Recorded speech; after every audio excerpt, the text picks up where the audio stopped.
باللسان يفقه قولي رب يسر ولا تعسر يا كريم. السلام عليكم ورحمة الله وبركاته. قال المصنف رحمه الله تعالى تعريف المجازي pada muka surat yang ke-60 ta'riful majaz wal majazu ma taju. Okey, lawan majaz ialah merupakan bad ataupun mabad kepada kalimah al-haqiqah. Wal majaz ma tajuzu. Apa nama dia majaz? Ma tajuzu ay ta'adda bihi, dia melangkaui, pergi lebih daripada an mawdu'ihi, daripada apa yang diletakkan kepadanya. Nombor 3 ataupun kalau kita lihat mawdu' tu apa nombor 9, iaitu mawdu' lughawi an jami'i afradi mawdu'ihi lughawi. Jadi kita ingat balik yang lepas, bila dikatakan hakikat ataupun kalimah itu dipahami secara hakikat, hakikat apa? Hakikat lughawi, bahasa. Itulah asal setiap perletakan kalimah. Kalimah yang digunakan dalam setiap bahasa, sama ada bahasa Arab ataupun bahasa Melayu, dia punya asal perletakan dia ialah lughawi, bahasa. Mula-mula bila orang tahu perkataan muka, apakah muka? Anggota yang ada pada wajah manusia.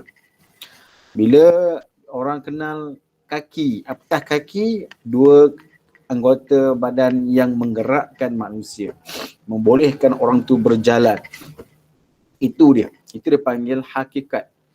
Dalam bahasa usul atau bahasa lain, dia hakikat tu hakikat lughawi. Mesti satu kalimah itu diyusraf ataupun difahami secara hakikat kembali kepada lughah. Jangan pergi istilah, jangan pergi syar'i, jangan pergi urfi. Tapi lama kelamaan, bila mana kalimah itu, contoh kita recap balik kalimah solat. Sebelum datangnya syariat Islam, kalimah solat itu bermaksud doa. Solat tu doa. Kan? Solat tu doa. Pergi ke Kaabah, solat. Apa doa? Pergi ke Suk ataupun pergi ke Arafah sebelum adanya Islam, pergi berdoa. Apa dia? Solat. Okey. Tetapi, dia datangnya Islam, kalimah solat itu dalam Quran, wa aqimus solah, lepas tu digunakan pula dengan banyak. Dipanggil ghalabil isti'mal. Kalau kita baca dalam hasyiah yang lain seperti hasyiah al-Imam, hasyiah an-nafahat al-waraqat, ada buku lain lah, buku yang macam ni juga, ada hasyiah kepada matan waraqat ataupun syarah waraqat yang dikarang oleh al-Imam Abdul Latif al-Minangkabawi, ulama Melayu kita yang duduk dekat Mekah, Syekh Abdul Latif al-Minangkabawi. Dia kata bagaimana hakikat lughawi itu boleh pergi kepada syar'i, bagaimana perkataan solat yang asalnya dipahami dengan doa, kemudian orang faham perkataan solat itu bukan doa dah lepas tu. Orang faham solat itu ialah perbuatan solat 5 waktu ataupun perbuatan yang dimulakan dengan takbiratul ihram dan diakhiri dengan salam. Bagaimana boleh berubah daripada lughah kepada syar'i? Ialah kerana ghalabul isti'mal, banyak sangat digunakan.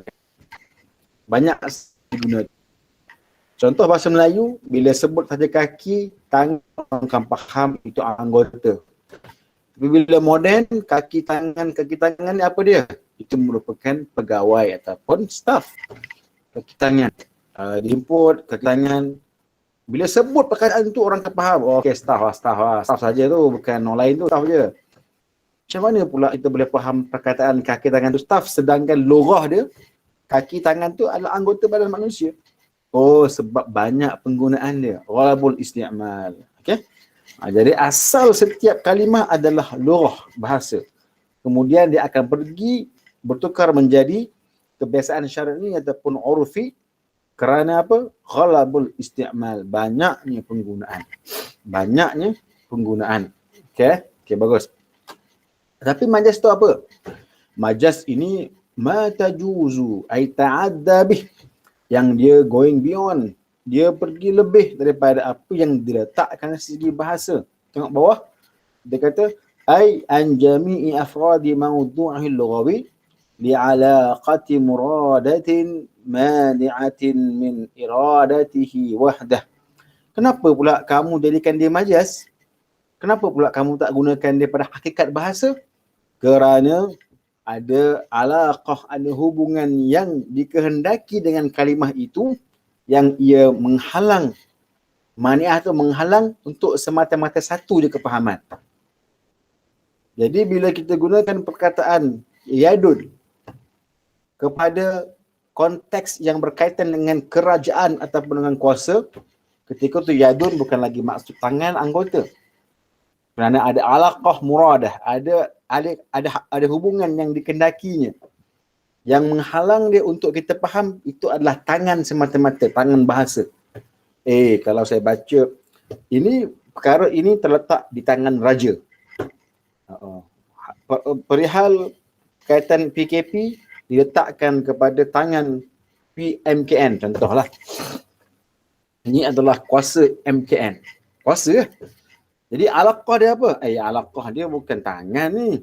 Tangan ni maksudnya bukan tangan sungguh, ni maksudnya kuasa. Okey. Mani'ah, kenapa?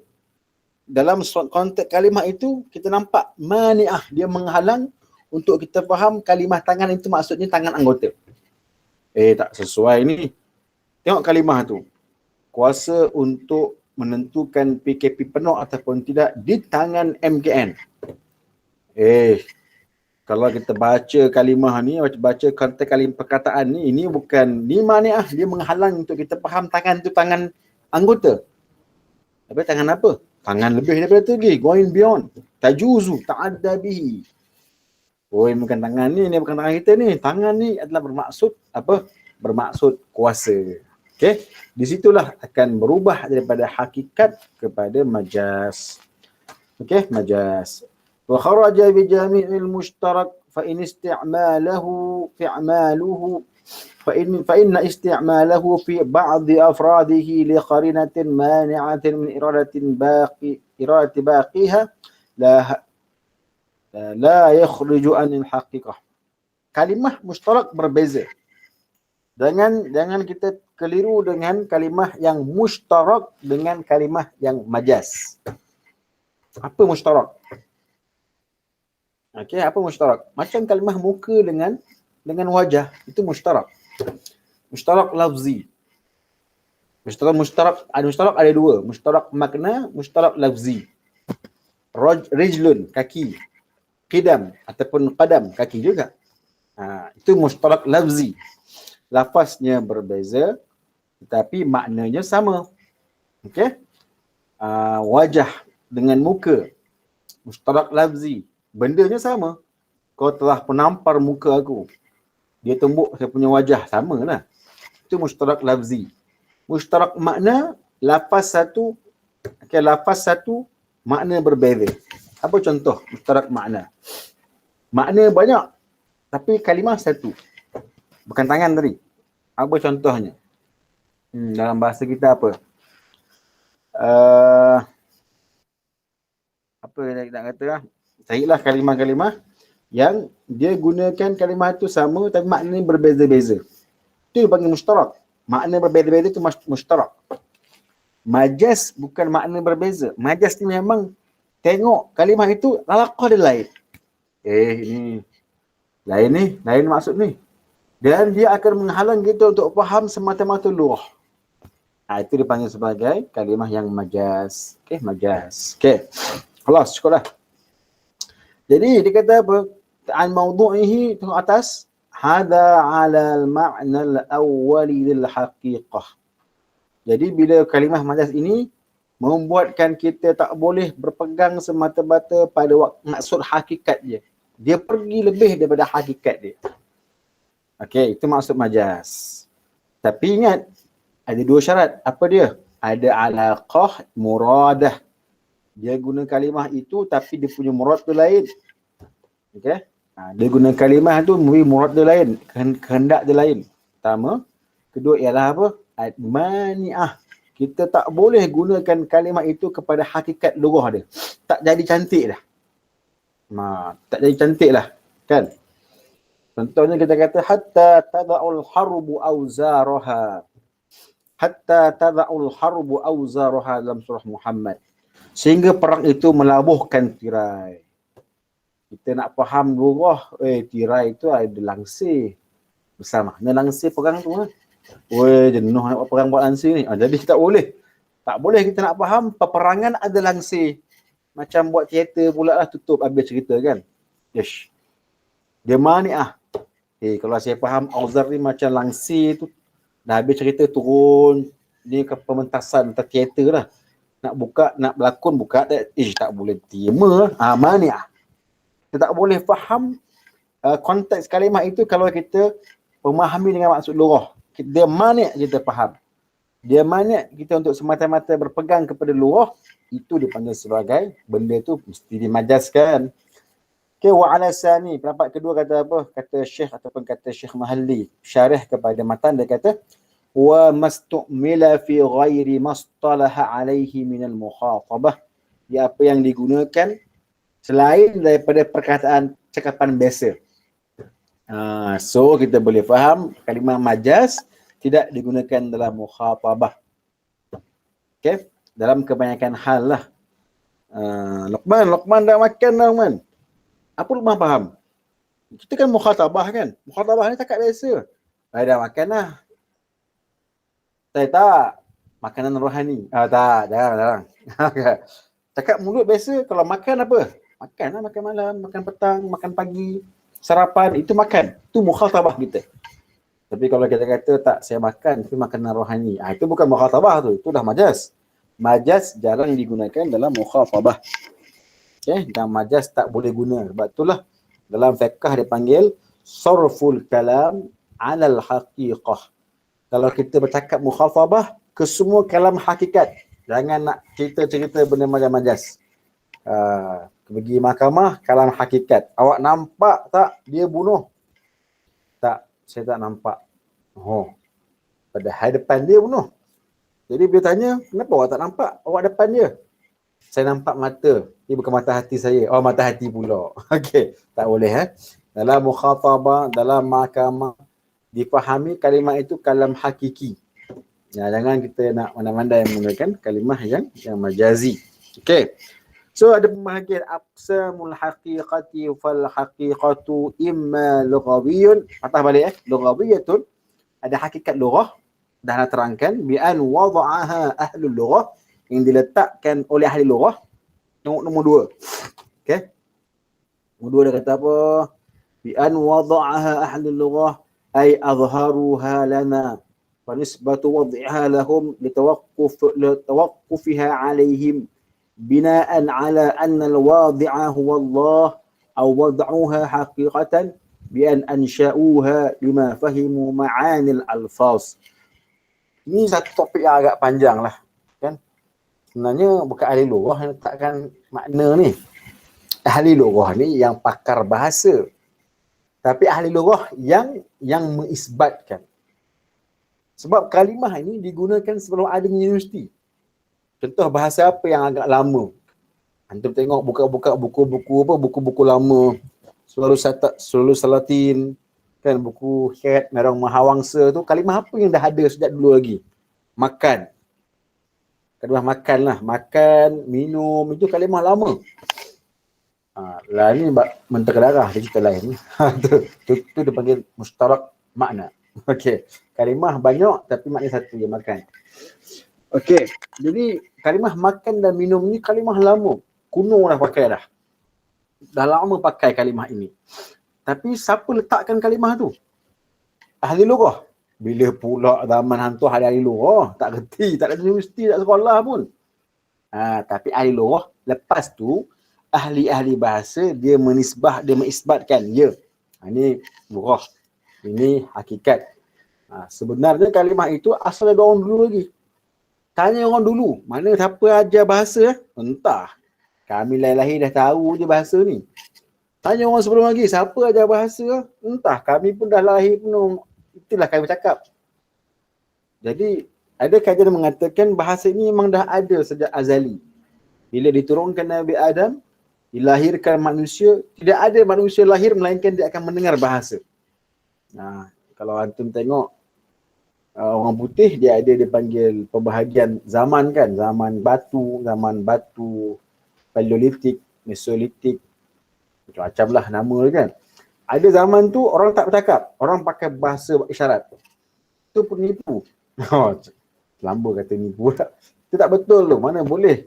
Nabi Adam yang insan pertama pun bercakap dengan Allah Ta'ala. Wa'allama Adam al-asma'a kullaha kan. Mustahil. Manusia ni antara fitrah insani, dilahir-lahir tu dia boleh bercakap. Arti kata dia boleh mendengar mak dia cakap. Sampai 4 tahun dia boleh cakap. 5 tahun dia boleh cakap.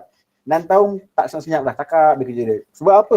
Dia mendengar daripada lahir, daripada dalam kandungan lagi dah mendengar percakapan. Jadi wadih siapa wadih? Jadi kata ulama, wadih sebenarnya Allah Ta'ala. Allah yang mencampakkan kalimah dalam hati manusia. Cuma banyak tak banyak je kalimah tersebut. Dah hidup di dalam gua. Sikit je lah perkataan dia. Batu, keras, air, makan, minum, tidur, penat tu perkataan dia. Tak ada dah transformasi, menggundah gulana. Tak ada lah kalimah tu. Tak ada. Kenapa? Tak guna lah. Sebab duduk dalam gua. Kan duduk dalam hutan. Lembu, bau, gelap. Itu bahasa-bahasa yang dia ada lah. Jadi wadih sebenarnya Allah Ta'ala. Cuma ulama lughah lepas tu menisbahkan, okay, ni dia kalimah yang dia. Ni dia kalimah Melayu lama dan sebagainya. Okay, jadi kalimah yang wadih sebenarnya Allah Ta'ala. Maudhu' wadih itu sebenarnya Allah Ta'ala. Cuma ahli lughah yang lepas tu bila dah ada ilmu, dah ada perkembangan ilmu, ahli lughah tu yang menisbahkan. Macam juga ilmu nahu. Ilmu saraf telah pun ada sejak zaman Nabi Ismail lagi dah. Zaman Nabi Ismail bercakap dengan golongan Kanaan, golongan Jurhum tu semua orang-orang Arab. Dah ada. Cuma dibukukan, disusun kaedah itu di zaman Sayyidina Ali, di zaman Abu Aswad Ad-Du'ali, di zaman Yahya bin Ma'in. Kan nama-nama yang famous dalam penyusunan ilmu bahasa Arab. Okey, jadi aqsamul haqiqah pertama lughawiyatun. Seperti asad kal asadi lil hayawanil muftarasi. Muftaris. Okay, muftaris. Jadi bila sebut singa, apa ya? Singa adalah haiwan yang liar. Singa haiwan liar. Itu bahasa lughah. Tapi bila kita belajar balaghah, apakah singa? Secara isti'arah dia. Isti'arah dia singa ni atau majaz ni orang yang gagah. Tapi tak, itu majaz. Secara lughah, hakikat lughah dia apa? Singa ni haiwan lah. Haiwan. Okay. Itu hakikat lughah dia. Terus lagi. Ada juga hakikat kedua dipanggil hakikat syar'iyah.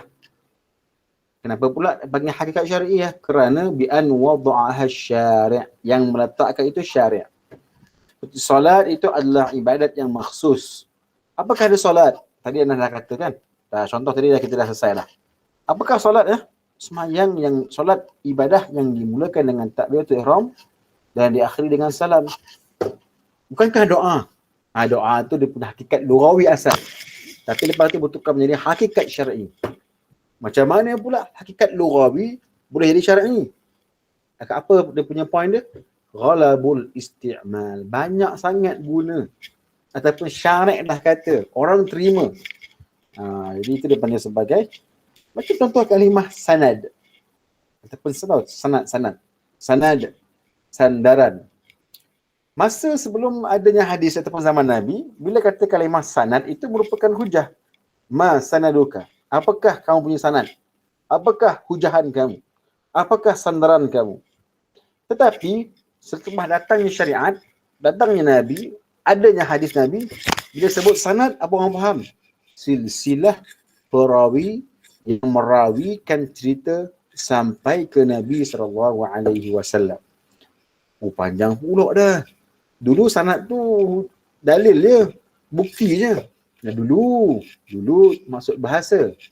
Lah ni maksud syar'i. Sanad tu ialah silsilah perawi. Okey? Narrators ataupun yang meriwayatkan cerita. Dan yang ketiga ada apa? Hakikat urfi. Macam mana pula harakat urfi boleh jadi? Macam yang sama juga. Asalnya lughah, lepas tu bertukar menjadi urfi.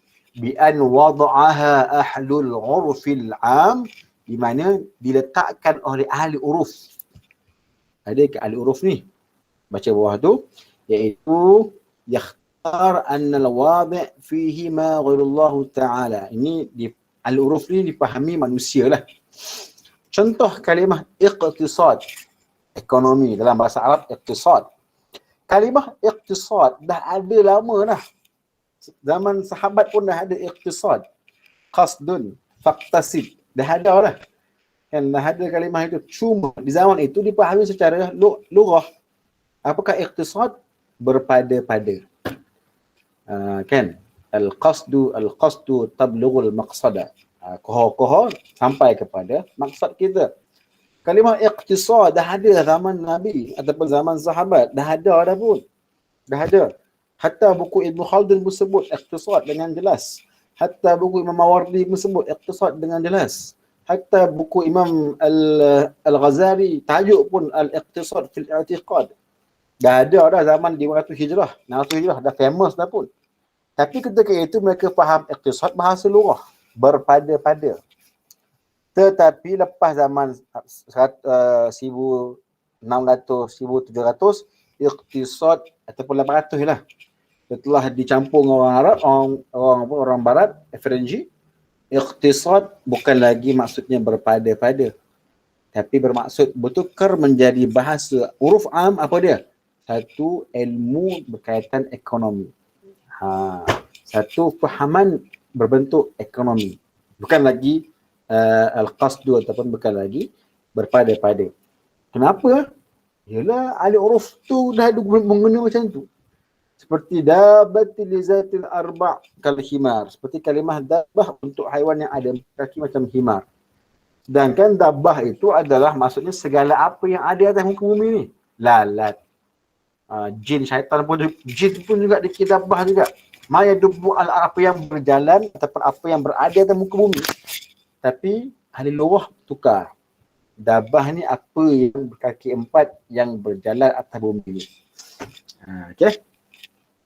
Ataupun al-khas, ataupun huruf ni huruf bukan huruf am, huruf khas. Contoh kalimah fa'il untuk isim marfu' di sisi ahli nahwu. Dalam bahasa biasa, siapakah fa'il? Fa'il ni orang yang buat kerja.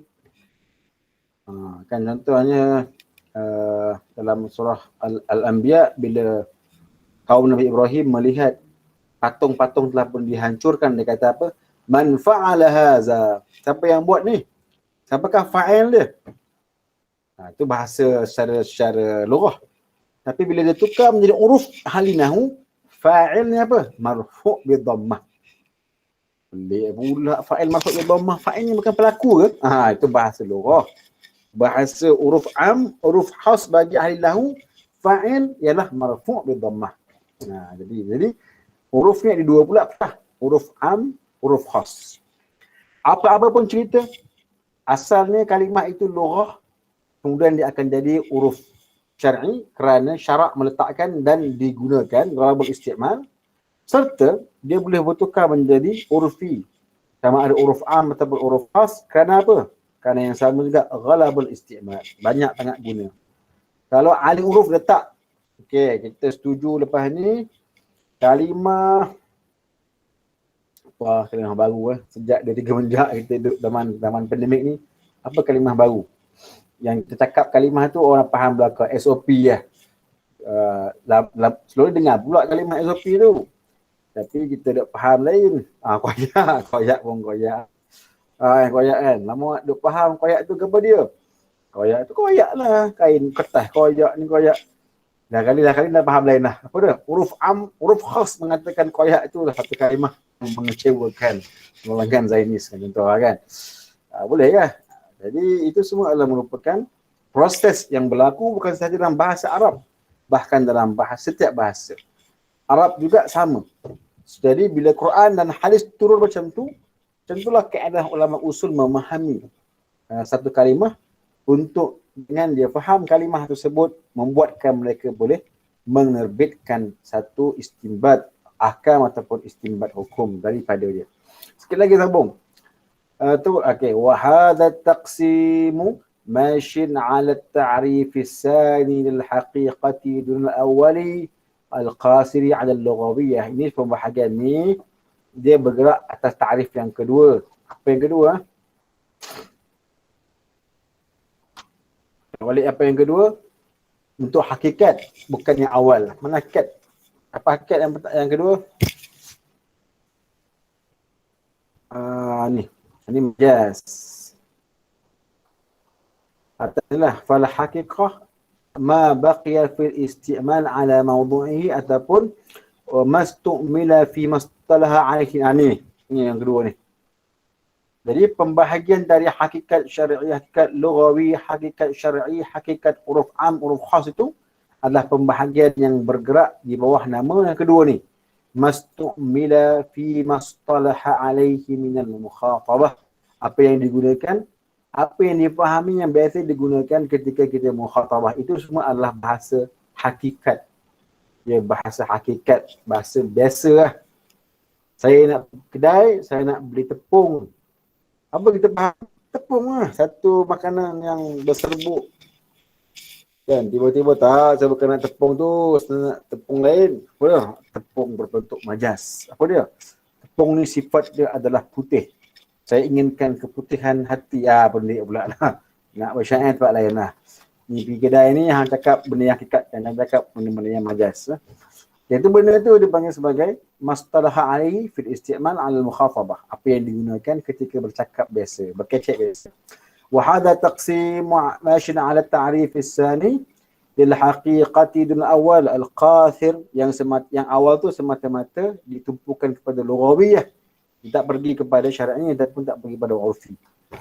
Seterusnya okey, sikit kita baca sebagai mukadimah, nanti sambung kemudian. Aqsamul majaz, okey. Aqsamul majaz, pembahagian majaz.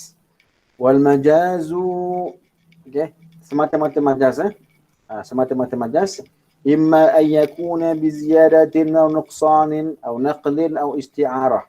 Majaz pula boleh jadi kerana ziyadah. Jadi kita tengok contoh dia. Ataupun nuqsan, pengurangan. Ataupun naqlin, perpindahan. Ataupun isti'arah, kita pinjam. Jadi ziyadah ni, jadi majaz yang kita faham ni, kita dah faham majaz dah, bukan maksud hakikat. Majaz ni lawan hakikat. Kalau tangan tu bukan tangan sungguh lah tu, tangan lain. Ataupun kuasa. Tapi macam mana majaz tu boleh jadi majaz? Adakah semata-mata majaz tu satu kategori je? Bukan hakikat? Ya. Tapi dia boleh jadi bukan hakikat kerana ada ziyadah. Kerana ada nuqsan, pengurangan. Kerana ada naqlin, perpindahan. Dan kerana ada isti'arah, pinjaman. Contoh, kira contoh lah, cukup dari sini kita akan belajar fal majaz bil ziyadah. Majaz dengan ziyadah itu ialah laisa kamithlihi syai', ada kaf tu. Fal kafu zaidah. Kaf tu zaidah. Bila kaf tu kaf tambahan, dia membawa maksud yang berarti al-majaz. Kenapa pula kamu kata majaz? Sebab ada ziyadah huruf kat situ. Bila ada ziyadah huruf, dia bertukar makna menjadi makna apa? Makna ziyadah atau makna al-majaz. Bukan lagi makna lughawi. Nanti kita akan detailkan kemudian lah hari Isnin nanti insya-Allah taala. Okey, sampai sini kita punya pengajian malam ini insya-Allah. Nanti ana share recording. Ada soalan ke? Saya ada soalan, Doktor. Fadhal Man, fadhal. Tadi kita dah tengok dari segi pembahagian sebelum tu saya nak tanya, kalau kita tengok dalam buku fiqh ni, setiap awal bab tu dia mesti ada perkataan tu segi lughawi dan istilah. Jadi adakah ulama yang mengarang kitab-kitab fiqh ni juga boleh dikatakan sebagai ahli bahasa? Tu soalan yang pertama. Soalan yang kedua, kita dah belajar pasal pembahagian hakikat. Jadi bila ada perkataan tu dia menjadi hakikat syar'iyah ataupun hakikat urufi, adakah penggunaan secara uruf tu masih diguna pakai ataupun digantikan dengan perkataan yang sama erti dengan dia dalam penulisan kitab-kitab fiqh ataupun kitab-kitab yang mungkin berkaitan dengan bidang lain ke? Adakah macam tu, Doktor? Adakah perkataan tu masih diguna pakai ataupun digantikan? Contoh macam solat ataupun iqtisad tadi. Itu soalan saya, Doktor. Okey, yang pertama pasal awal kitab tu. Okey. Bila bukan kitab fiqh je mana, kitab semua kitab hadis juga, kitab akidah pun dia juga. Okey, bila kita bahas bab akidah, bahas bab af'alul ibad. Dan apakah af'al, apakah ibad dari segi bahasa? Apakah af'al ibad dari segi lughawi, dari segi istilahi, istilah al-akidah. Jadi dua ilmu besar ini, ilmu akidah dan juga ilmu Allahumma Muhammad, ilmu fiqh. Antum tengok perbahasan dia betul. Dia ada perbahasan ma huwa al-lughah, makna istilah. Sebelum anda jawab, benda itu hanya ada pada bahasa Arab sahaja. Ni kelebihan yang tak ada pada bahasa lain. Sebab apa ada pada bahasa Arab sahaja? Pertama sekali, Arab itu kaya dengan bahasa. Bahasa dia sendiri tanpa ada istilah dah kaya dah. Makna lughah. Kaya lah. Sebab tu dia ada mu'jam banyak. Datang pula Islam, tambah pula makna istilah. Mudarabah dalam Quran kan, wa akharuna yadribuna fil ardi yabtaghuna min fadlillah wa akharuna yuqatiluna fi sabilillah yadribun. Kalimah daraba yadribuna fil ard itu bahasa dia ialah mengerjakan bumi. Tapi bila pergi kepada bahasa fiqh, mudarabah tu bukan saling memukul. Itu adalah satu akad yang makna mereka ni kongsi untung. Kan, jadi beza lah. Jadi itulah sebab apa adanya istilah, adanya lughah. Pertama sekali, lughah tu, Arab tu sendiri bahasanya luas. Seluas-luasnya. Kedua, datang pula syarak dengan term tersendiri, dipanggil hakikat syar'i. Oleh itu, ada makna lughah, ada makna syar'i. Ini tidak ada dalam bahasa lain. Tak. Contoh kalau cakap bahasa Melayu, teman, apa? Kita nak membahaskan bab semayang. Semayang dari segi bahasa, semayang dari segi istilah, tak comel tu. Sebab tu antum kalau baca, menterjemah kitab, nak menerjemahkan bahasa dan juga istilah tu, rujuk bahasa Arab, jangan rujuk bahasa Melayu. Melayu kan antum tengok DBP tak banyak dia punya term. Bahkan ada ya terma dalam DBP salah. Kalau nak cari kalimah arash dalam DBP, apakah makna arash dalam DBP? Singgah sana Allah. Apa karut tu? Bila pula Allah ada istana? Pelik tu ya. Pelik tu. Kan arash dalam DBP atau dalam PRPM, dalam pusat rujukan bahasa tu, arash ni maknanya singgah sana Allah. Allah tu ada istana, pelik itu. Ini dah macam Wahabi, Mujassim. Tapi tak salah. Sebab apa? Melayu tak macam Arab. Melayu dia tidak ada lughawi dan istilahi. Tak ada. Ya? Tapi Arab macam tu. Arab macam tu. Dia banyak. Kenapa? Jawapan pertama, Arab ni kaya dengan bahasa. Kedua, datangnya Islam pula kaya dengan ilmu. Memang kaya lah ke. Okay, itu dia. Soalan kedua. Pasal kalimah tu, adakah dia masih berlaku? Ya ke Man? Macam soalan kedua?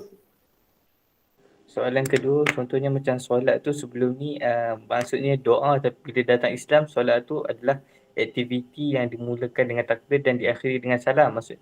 Jadi kalau dan bila dah ada hakikat syar'iyah tu, adakah perkataan solat tu memang digunakan khusus untuk adakah solat tu memang digunakan khusus secara hakikat syar'iyah ataupun digunakan juga dalam secara lughah? Faham.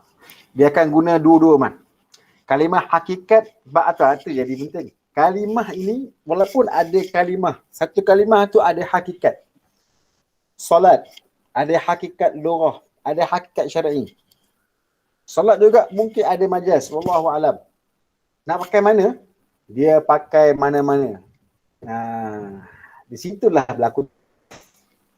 Kalaulah kalimah itu asalnya hakikat lughawi, selepas dia berpindah kepada syar'i, terbatal lughah, mungkin tak ada isu kan. Takkan ada khilaf. Tapi kerana ada kalimah yang masih lagi mengekalkan, ada ulama memandang ni lughah. Ada yang pandang ini adalah syar'i. Ada yang pandang itu majaz. Macam khilaf ayat mutasyabihat lah kan. Antara golongan salafi ataupun golongan Salafi dengan golongan Asy'ariyah, kita pandang yadullah itu adalah kuasa, kita kata majaz. Depa kata hakikat. Hakikat lurah dia kata. Sebab datangnya benda baru, datangnya majaz, datangnya hakikat syar'i tak menafikan hakikat lurah. Tapi dia akan dinafikan, disokong dengan qarinah, dengan apa yang siaqul kalimah ataupun konteks ayat tersebut. Okey. Jadi kalau contoh dalam Quran kata inna salataka sakanun lahum. Dalam ayat lain Allah kata wa aqimus solah, dirikanlah solat. Apa kita faham? Sembahyanglah semua itu. Dalam kalimah lain Allah kata inna salataka sakanun lahum. Doa-doa kamu menenangkan mereka. Allah guna kalimah solah, tapi Allah kata itu bukan sembahyang, itu adalah doa. Dalam Quran ni Allah menggunakan kalimah solah untuk hakikat syar'i. Allah juga menggunakan kalimah solah untuk hakikat lughawi. Dalam kitab yang sama. Okey. Jadi tidak membatalkan. Kita pun tak pernah kata sebab apa, tak boleh batalkan. Yang membetulkan ialah qarinah. Siyak kalimah. Qarinah. Iqtida. Nah, itu semua akan membetulkan. Ini bukan nak lughawi ni bang. Dia pelik ni nak lughawi ni. Wa yabqa wajhu rabbika zul jalali wal ikram. Kekallah wajah Allah. Wajah tinggal ni hari kiamat ni, bila dah hancur semua Allah habis, tinggal wajah je. Kesian Allah. Tak ada. Teruk benau lah itu kan. Teruk benau. Jadi maknanya bila dah berpindah ke hakikat lurah ataupun berpindah kepada hakikat syar'i pun tetap hakikat lurah itu ada. Bila digunakan pada majaz pun tetap hakikat tu ada. Berpandu kepada cara kita faham. Itu ilmu ni, ilmu alat lah. Kita nak faham. Tengok dia punya siap. Tengok dia punya irtibat dengan ayat sebelum. Irtibat dengan ayat selepas dan sebagainya lah. Itu skill tu lah yang akan ada dalam ilmu usul fiqh lah. Bagaimana? Mudah-mudahan menjawab. Nanti kita jumpa lagi pada akan datang. Wallahu a'lam. Wassalamualaikum warahmatullahi wabarakatuh.